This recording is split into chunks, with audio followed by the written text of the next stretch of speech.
இவங்க சொல்றாங்க சீட்டிங், என்னை ஏமாற்றி விட்டார். என்ன ஏமாத்தினாரு? அவர் வந்து தன் மனைவி கிட்ட இருந்து ஜுடிஷியல் செப்பரேஷன் வாங்கிட்டேன்னு சொன்னாரு. நீ வந்து ஒரு fashion designer or costume designer, whatever it may be பி, உனக்கு இந்த உலகம் என்னன்னு தெரியும். நீ ஒன்றும் அறியாத பெண் கிடையாது. ஏற்கனவே ஒருவரோடு மனம் புரிந்து அவரை பிரிந்து வந்து அப்புறம் முதல்ல ஒரு குழந்தைய சுமந்து அப்புறம் அதுக்கப்புறமே ரெண்டாவது, இதெல்லாமே நடந்திருக்கிறது உண்மை.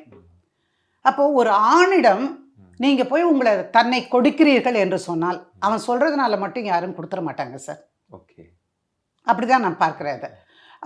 ரெண்டாவது வந்து சரி, அவர் ஜுடிஷியல் செப்பரேஷன் சொல்லிட்டாரு. நீ என்ன பண்ணியிருக்கணும் சார்? நீங்க அதை கொண்டு வந்து காட்டுங்க சார். அந்த ஆர்டர் இருக்குன்னு சொல்றீங்கல்ல, அதை கொடுங்க. நான் ஏற்கனவே வாழ்க்கையில நொந்து போனவன், எனக்கு ஒரு குழந்தை இருக்கு, அது ஒரு ஸ்பெஷல் சைல்டு. அதனால நான் என்ன பண்ணுவேன், நான் வந்து உங்களை எனக்கு ரொம்ப